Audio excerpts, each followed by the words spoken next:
अंतरिक्ष यात्री सुनीता विलियम्स की धरती पर वापसी पर प्रधानमंत्री नरेंद्र मोदी ने जताई खुशी। सोशल मीडिया पोस्ट में कहा, आपका स्वागत है क्रू 9, धरती ने आपको याद किया।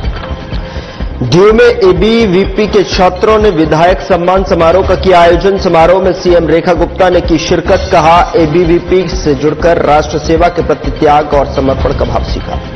दिल्ली के उपराज्यपाल विनय कुमार सक्सेना ने किला नाले का किया निरीक्षण और साथ में सांसद और मंत्री रहे मौजूद अधिकारियों को दिए गए आवश्यक दिशा निर्देश।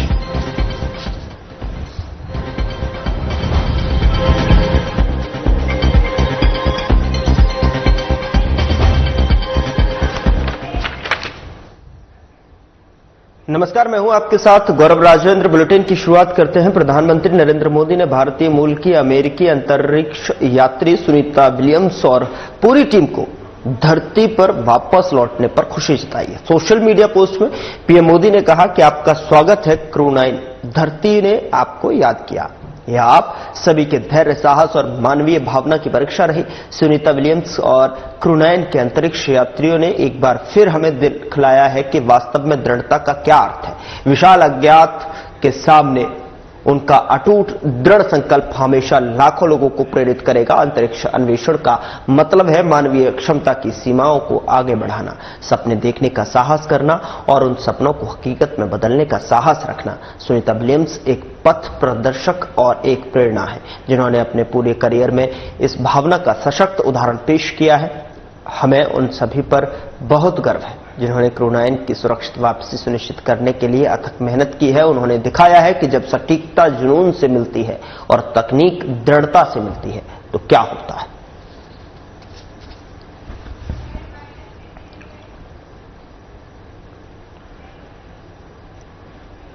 Bill and Melinda Gates foundation के संस्थापक और माइक्रोसॉफ्ट के पूर्व सीईओ बिल गेट्स ने आज भारत यात्रा के दौरान केंद्रीय मंत्री जेपी नड्डा से मुलाकात की। जेपी नड्डा ने कार्यालय ने बताया कि मंत्री ने गेट्स फाउंडेशन के साथ साझेदारी की, भारतीय स्वास्थ्य सेवा क्षेत्र में उपलब्धियों की सराहना की, खासकर मात्र स्वास्थ्य, टीकाकरण और स्वच्छता के क्षेत्रों में।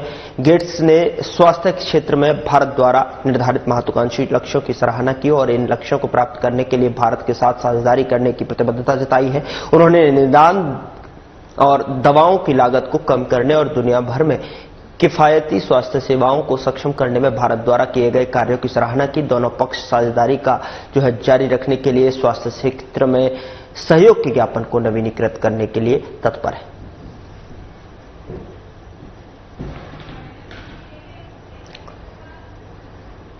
विधानसभा में सीएम रेखा गुप्ता ने कहा कि जनता की सेवा हमारा सर्वोच्च कर्तव्य है। हमारा लक्ष्य दिल्ली की प्रगति और विकास है। सदन में पक्ष विपक्ष के सहयोग से सकारात्मक चर्चा करेंगे और जनहित में ठोस फैसले लेने होंगे तो वो भी लेने पड़ेंगे।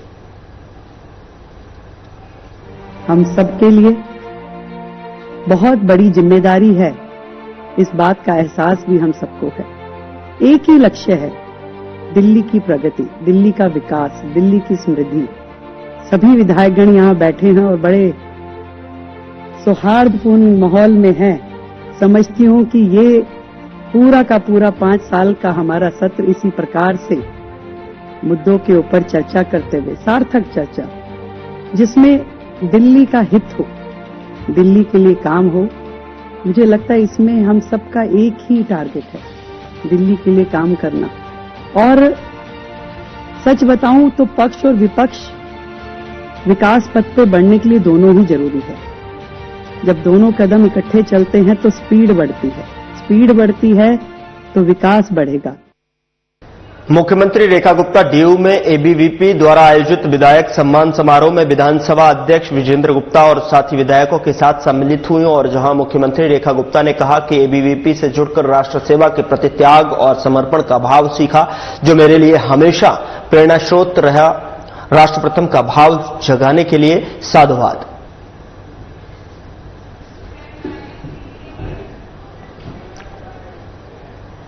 सीएम रेखा गुप्ता ने लोगों से मुलाकात की और इस दौरान उन्होंने कहा कि लोकतंत्र का सच्चा अर्थ जनता की आवाज सुनकर उस पर अमल करते हुए विकास के पथ पर आगे बढ़ना है। इस भावना के साथ में अपने आवास पर जनता से मिली।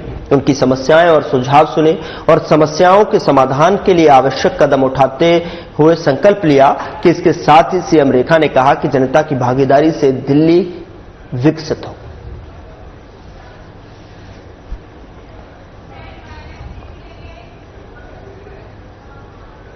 दिल्ली के उपराज्यपाल विनय कुमार सक्सेना, सीएम रेखा गुप्ता, मंत्री परवेश वर्मा और बीजेपी सांसद बांसुरी स्वराज ने फूलिया सिंह कॉलेज के पास डीटीसी बस डिपो के अंदर सुनहरी पुल नाले के ढांचे के काम का निरीक्षण किया।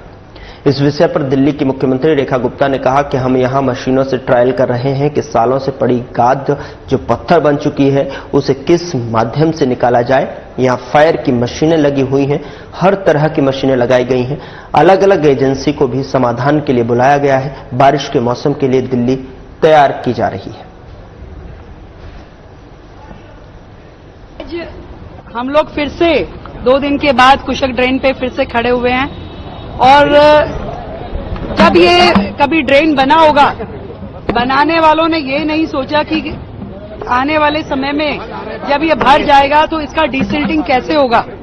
और आप देख रहे हैं कि जो आसपास की पूरी कॉलोनियां कई फुट पानी से भर जाती रही हैं। पॉश कॉलोनियां यहाँ हमारी सांसद हमारे साथ में खड़ी हैं और उनमें पानी भर जाता तो किसी के पास समाधान नहीं था कि ये आखिर पानी खड़ा है, कहां से इसका डिसिल्टिंग पेंडिंग है और किस तरीके से उसको चेक किया जाना चाहिए। आप देख रहे हैं कि आज इस पूरे ड्रेन पे हमने कट लगवा करके इस पे इतना बड़ा ये नाला है और इसमें किसी भी प्रकार के सफाई का कोई प्रोविजन रखा नहीं गया था। आज अलग अलग मशीनों के द्वारा हम यहाँ पे ट्रायल कर रहे हैं कि जो वर्षों से पड़ी हुई सिल्ट, जो चट्टान बन चुकी है, जो पत्थर बन चुकी है, उसका डिसिल्टिंग किस माध्यम से किया जाए। हमने अपनी सरकार की सारी प्रकार की मशीनरी को यहाँ आज बुला रखा है। यहाँ पर फायर की मशीनें भी लगी हुई हैं, यहाँ पे दिल्ली सरकार वाली भी है, पीडब्ल्यूडी से super sucker, every machine is here कि किस तरीके से उस सिल्ट को काटा जाए, उसमें से उसको डीसिल्ट किया जाए। और भी हमने अलग अलग एजेंसीज को यहाँ इनवाइट किया है कि वो हमें इसका समाधान दे कि किस प्रकार से इस सिल्ट को हम रिमूव कर सकते हैं इस ड्रेन से, ताकि आने वाले मौसम में जल भराव की दिक्कतें शहर में ना हो। और ये काम जो है दिल्ली की सारी ड्रेन्स पे किया जाएगा और बिल्कुल बारिश के मौसम के लिए दिल्ली तैयार की जा रही है कि पूरी दिल्ली में जल भराव की दिक्कतें ना हो, डिसिल्टिंग नालों की प्रॉपर हो जाए। उसका एक्शन प्लान आज से अभी से हमारी पूरी टीम काम पे लगी है और कोई भी स्टोन अनटर्न्ड हम नहीं छोड़ेंगे। हर काम कैसे संभव है उसमें हमारे सांसद, हमारे विधायक, हमारे मंत्री, पूरी टीम सड़कों पर है। हर जगह से जहां से भी हमें एक्सपेक्टेड संभावनाएं हैं कि कहां दिल्ली को कल को परेशानी होने वाली है, उन सारे आयामों पे दिल्ली सरकार काम कर रही है और बिल्कुल मिलकर के एक विकसित दिल्ली के लिए, एक ऐसी दिल्ली जिसमें लोगों की समस्याओं का समाधान करने के लिए हम लोग प्रयासरत हैं। आज इस नाले पे खड़े होकर के घंटों से इसी काम को देखा जा रहा है कि इस नाले की डिसिल्टिंग के हर संभव कोशिशें यहाँ की जा रही हैं और इसको हम करेंगे। धन्यवाद। ट्वीट किया है, कह रहे हैं कि यमुना तो साफ हो ही जाएगी अगर आप घरों से ही निकलने वाले उनको पहले गलियों में रोक रहे हैं तो यमुना अपने आप साफ हो जाएगी। कहाँ रुकेगा? कोई कटोरा लेकर के नालों को रोक सकता है क्या?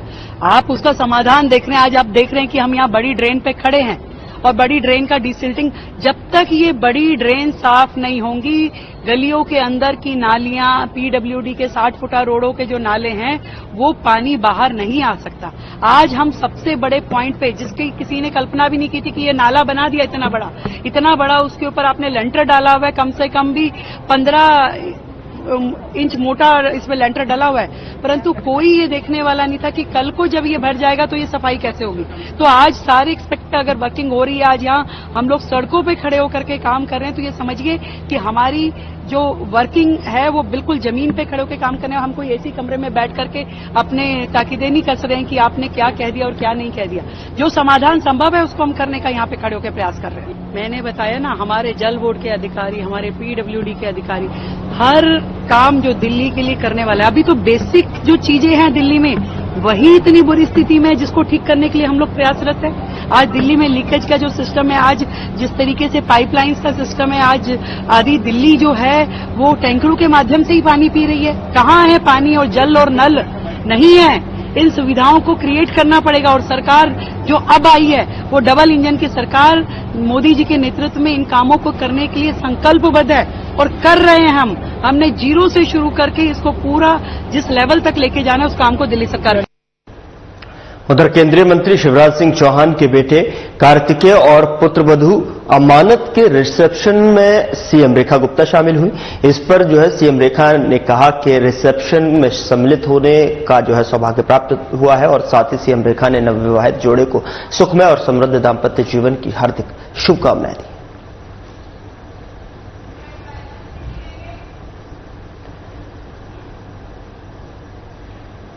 दिल्ली मेट्रो को लेकर सीएम रेखा ने बताया कि दिल्ली मेट्रो ने न केवल दूरियों को कम करते हुए लाखों दिल्ली वासियों को सफर को सुगम और तेज बनाया है, बल्कि अब फेज 4 की गोल्डन लाइन राजधानी की कनेक्टिविटी को नया विस्तार देगी, जिससे कि यातायात सुगम होगा और समय की बचत होगी।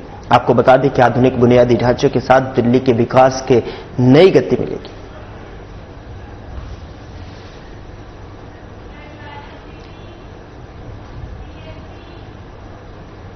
उधर मुख्यमंत्री रेखा गुप्ता ने राष्ट्रीय महासचिव तरुण चुघ से जो है उनके निवास पर सौजन्य भेंट की और इस बारे में जानकारी देते हुए सीएम रेखा ने बताया कि संगठन और राष्ट्र सेवा के प्रति उनकी अटूट जो है प्रतिबद्धता और मार्गदर्शन और सदैव प्रेरणादायक रहता है। चर्चा के दौरान महत्वपूर्ण विषयों पर मार्गदर्शन प्राप्त हुआ है। इस मौके पर विधायक सतीश उपाध्याय भी उपस्थित रहे।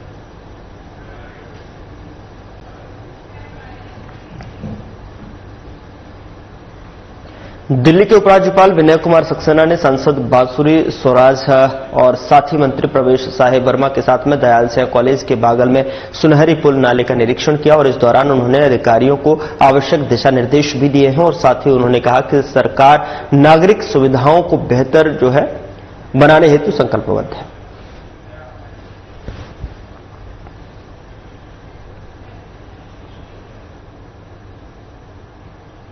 लक्ष्मीनगर के विधायक अभय वर्मा को मंगलवार को दिल्ली विधानसभा में सत्तारूढ़ भाजपा का चीफ व्हिप नियुक्त किया गया है और जहां प्रवेश साहिब सिंह ने अभय वर्मा की नियुक्ति पर उन्हें हार्दिक बधाई एवं शुभकामनाएं दी।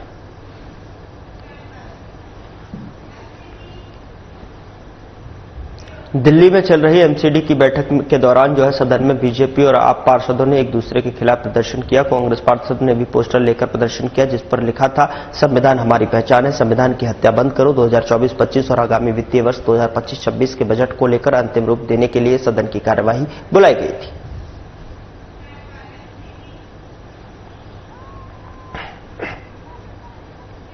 दिल्ली मेट्रो रेल कॉरपोरेशन ने फेज 4 के सबसे गहरे अंडरग्राउंड स्ट्रीच पर सुरंग निर्माण कार्य पूरा कर लिया है, जिसमें इग्नू स्टेशन पर छतरपुर मंदिर से Aerocity Tughlakabad corridor golden line पर सुरंग बोरिंग मशीन टीबीएम द्वारा सुरंग के निर्माण में सफलता प्राप्त की गई है। टनल ब्रेक थ्रू के मौके पर दिल्ली के मुख्यमंत्री रेखा गुप्ता और मंत्री मनजिंदर सिंह सिरसा उपस्थित रहे। टनल ब्रेक थ्रू के दौरान डीएमआरसी के अधिकारी और कर्मचारियों ने जो है इसकी उत्सुकता देखी। वहीं टनल का जैसे ही ब्रेक थ्रू हुआ, कर्मचारियों ने भारत माता की जय और जय श्री राम के नारे जमकर लगाए।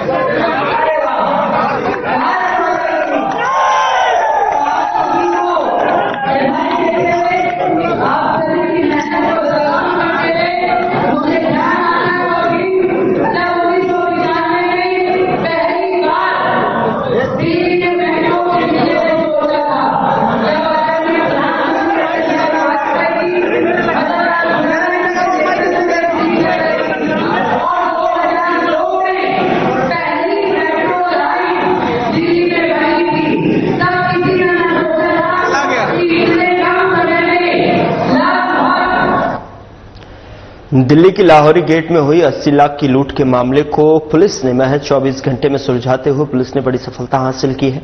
पुलिस ने इस मामले में 2 लोगों को गिरफ्तार कर 79 लाख रुपए 50,000 बरामद किए हैं। और आपको बता दें कि लाहौरी गेट थाना कोतवाली और स्पेशल स्टाफ की संयुक्त टीम ने जो है सफलता हासिल की है। पुलिस ने आरोपियों तक पहुंचने के लिए 500 से ज्यादा सीसीटीवी का सहारा लिया और आरोपियों को दबोचा। बता दें कि आरोपियों ने एक पहले भी जो है चोरी के मामले में शामिल रहा है। We have gathered here today to brief you about the robbery and the consequent workout of the case that took place day before yesterday in Lahori Gate. जैसा कि आप लोगों को मालूम है, परसों शाम को 7 बजे के आसपास लाहौरी गेट पुलिस स्टेशन के अंदर एक रॉबरी रिपोर्ट हुई थी, जिसके अंदर एक व्यक्ति को गन पॉइंट पे हैदरकुली के अंदर लूट लिया गया था 80 लाख रुपए। तो उसके बाद उसके अंदर FIR दर्ज करके जांच शुरू हुई और उसके अंदर हम लोगों ने उसका पूरा सीक्वेंस देखा। वो व्यक्ति जिसका नाम था अजमाल भाई, वो RK एंटरप्राइज जो फर्म है उसके अंदर पिछले 7 साल से काम कर रहा है और उस शाम को वो कुचा घासीराम से 80 लाख रुपए की पेमेंट लेके हैदरकुली में जो उसकी फर्म का ऑफिस है वहां पे वो आ रहा था और उसको हैदरकुली के अंदर ही एक आदमी ने रोका और उससे बैग छीनने की कोशिश करी। वो वीडियो आप सबने देखा है। उसने रजिस्ट किया तो उसने उसको पिस्टल दिखाई, फिर भी उसने रजिस्ट किया तो उसने एक फायर किया, फिर वो बैग छीनने में सफल हुआ और वो भाग गया। तो इस प्रकार से रॉबरी हुई और इसके अंदर लाहौरी गेट थाने के अंदर 227/25 FIR दर्ज हुई under section 309(4), 311 BNS and 27 arms act.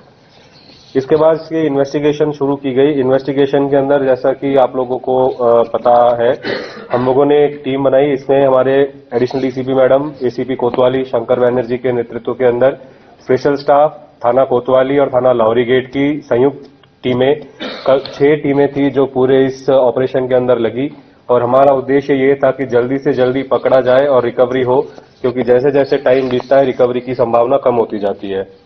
तो इसके अंदर हमारी पूरी टीम है, स्पेशल स्टाफ की टीम भी ऑन द वे है, वो भी आ रहे हैं और हम लोगों ने इसमें काम स्टार्ट किया।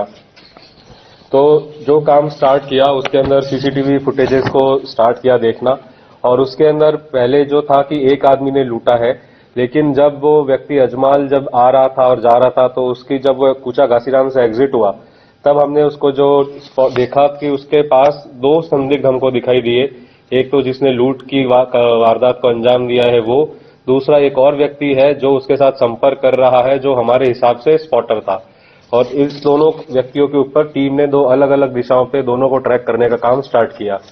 साथ ही शुरू के अंदर हमें ये भी एक एंगल था कि जिसके साथ लूट हुई है क्या वो भी इस वारदात में इन्वॉल्व है कि नहीं। इन सभी एंगल्स के ऊपर हमारी टीम्स ने काम करना स्टार्ट किया और CCTV फुटेजेस की कड़ियों को जोड़ते जोड़ते हम लोगों को जो स्पॉटर था वो व्यक्ति दरियागंज तक हमने उसको ट्रैक किया।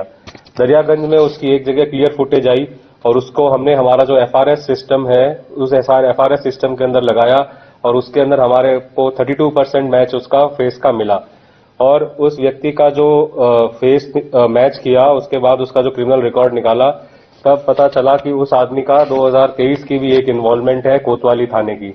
इस व्यक्ति का नाम मोहम्मद अली था और कोतवाली के अंदर 2023 की इसकी चोरी की इन्वॉल्वमेंट थी। सिमिलरली इसने 2023 में भी एक इन्फॉर्मेशन पास की थी 10 लाख रुपए की और वो 10 लाख कैश उसमें चोरी हुआ था और उसके अंदर उस समय 7.5 लाख रुपए रिकवर हो गए थे। तो फिर हमारी टीम ने इसको दरियागंज से ही इसको अरेस्ट किया मोहम्मद अली को और फिर मोहम्मद अली के साथ पूछताछ शुरू की गई और मोहम्मद अली से पूछताछ जब हुई तब उसके बाद पता चला कि जो व्यक्ति जिसने वारदात को अंजाम दिया है, जिसने फायरिंग की थी, जिसने बैग छीना था, उसका नाम हमारे पास सामने आया और फिर हमने उसको अरेस्ट करने के लिए स्पेशल वापस एक टीम को हमने भेजा। इसके बाद हमें ये पता चला कि जो वारदात को जो अंजाम देने वाला व्यक्ति है उसका नाम समीर है और वो शाम को ही एक इलाका है दरियागंज का ही, वहां पे वो आएगा। चेलान जो जगह थी वहां पे उसको अरेस्ट किया गया। वहां पे हमारी प्लेन क्लोथ में टीम्स डिप्लॉयड थी और उसमें वहां से उसको अरेस्ट किया गया और उसको समीर को भी अरेस्ट करके उसके बाद समीर के पूछताछ की गई और समीर के रेसिडेंस के ऊपर फिर हमने रेड की। समीर के रेसिडेंस में जब रेड हुई तो समीर के रेसिडेंस पे हम लोगों को कुल 79,50,000 रुपए 79.50 लाख रुपीज यानी कि लगभग 99.3% of the robbed amount recover हो गई है। उसके अलावा एक सेमी ऑटोमेटिक पिस्टल और 3 राउंड भी उसके पास से हम लोगों को मिला है। अभी हम लोग आज इसको कोर्ट में पेश करेंगे और हम कोर्ट से रिक्वेस्ट करेंगे पुलिस कस्टडी की, ताकि बचे हुए जो 50,000 रुपए हैं उसको और रिकवर किया जा सके और इसने ये हथियार कहां से लिया है उसके सोर्स की तहकीकात की जा सके। इस प्रकार हम लोगों ने विदिन 24 आवर्स जो ये बड़ी सेंसेशनल घटना हुई है लूट की, 24 घंटे के अंदर ही हमारी टीमों ने इसके ऊपर पूरी मेहनत करके पूरा इस पे लग के इन्होंने दोनों व्यक्ति जो इसके अंदर इन्वॉल्व थे उन दोनों को अरेस्ट किया है और ऑलमोस्ट 100% के आसपास हमारी रिकवरी भी हो गई है और जो वेपन ऑफ ऑफेंस है वो भी हमने सीज कर लिया है। Plus investigation point of view से हमारे पास सीसीटीवी फुटेजेस, रिकवरी और ऐसे सॉलिड एविडेंसेस हैं जो आगे इनके कन्विक्शन के अंदर भी हेल्प करेंगे। थैंक यू जी। मोहम्मद अली जो है वो कूचा महाजनी के अंदर काम करता है। कूचा महाजनी जैसा आपको पता है, कूचा घासीराम के पास ही एक मार्केट है बुलियन की और ज्वेलरी की।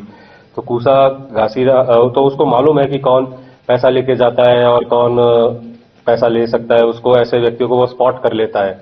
और उसके अलावा इन्होंने रेकी भी करी हुई है इसी पूरे रूट की। ये जो वारदात हुई है उससे 2 दिन पहले की उसकी रेकी की भी उसने बताया कि हमने रेकी किया है, उसकी भी फुटेज हम लोगों ने निकाली है जिसके अंदर ये दोनों रेकी कर रहे हैं कि यहाँ से ऐसे कोई आएगा। ये बंदा टारगेटेड था, ये नहीं था, ये था कि यहाँ से कोई आता है तो इसके अंदर हम लोगों को इस तरह से व्यक्ति दिखेगा, उसको हम ऐसे कर सकते हैं, ये एग्जिट रूट ले सकते हैं, ऐसे करके इन्होंने किया है। कोई टारगेट नहीं था, ये रैंडमली इन्होंने अटेम्प्ट किया। हाँ बिल्कुल। और वहां पे अभी आपको जैसे पहले भी हमने जो रॉबरी की घटनाएं खोली थी जो सराय रोहिल्ला में और बाड़ा हिंदूराव में हुई थी, तो जो लोग कूचा घासीराम या कूचा महाजनी के आसपास काम करते हैं उसमें कई लोगों को वो एक इंट्यूशन या कह लो उनको पता चलता है कि ये बंदा पैसा लेके आ रहा है, क्योंकि वो एक हुलिया पहचानते हैं, वो बैग लेके जा रहा है तो वो पहचानते हैं। तो उससे इसी के पास इसने 2023 में भी स्पॉटर का ही काम किया था। उधर रोहिणी के बुध बिहार में भीषण हादसा हुआ है। बस और कार की टक्कर हुई और हादसे की चपेट में बाइक सवार आ गया। इस हादसे में बाइक सवार घायल हो गया जिसे इलाज के लिए अस्पताल ले जाया गया।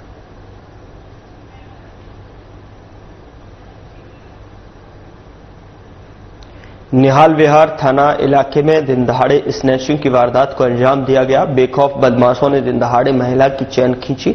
बाइक सवार आरोपियों ने वारदात को अंजाम दिया। ये पूरा मामला चंदर विहार के नानक विहार का है।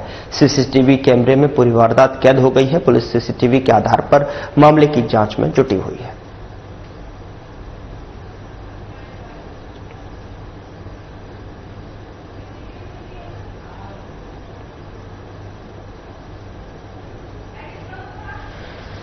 बदमाशों के हौसले किस कदर बुलंद हैं, आप इन तस्वीरों में देख सकते हैं कि किस तरीके से जो है चैन स्नैचिंग की घटना यहां पर बीच बाजार में सीसीटीवी में कैद हुई है। 2 व्यक्ति हेलमेट लगाए बाइक पर आते हैं, 2 महिला वहां से गुजर रही होती हैं और किस तरीके से बेखौफ बदमाशों ने जाते हुए महिला से चैन स्नैचिंग की वारदात को अंजाम दिया। देखिए किस तरीके से बदमाशों के हौसले बुलंद हैं। ये घटना पास लगे सीसीटीवी कैमरे में कैद हो गई, जिसके आधार पर जो है पुलिस आगे की जांच में जुटी हुई है। लेकिन सवाल यह कि किस तरीके से जो है बदमाशों के हौसले लगातार बुलंद हैं, जो कि दिन दहाड़े सरेआम जो है चैन स्नैचिंग, मोबाइल स्नैचिंग जैसी वारदातों को अंजाम बेखौफ होकर देते हैं।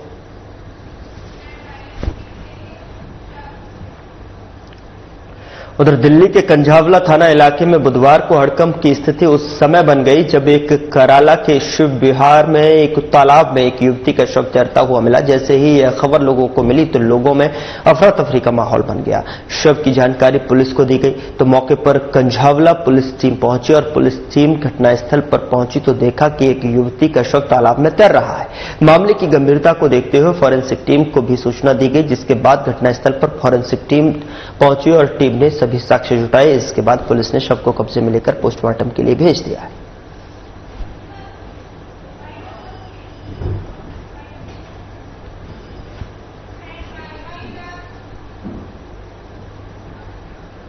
फिलहाल बुलेटिन में इतना ही। नमस्कार।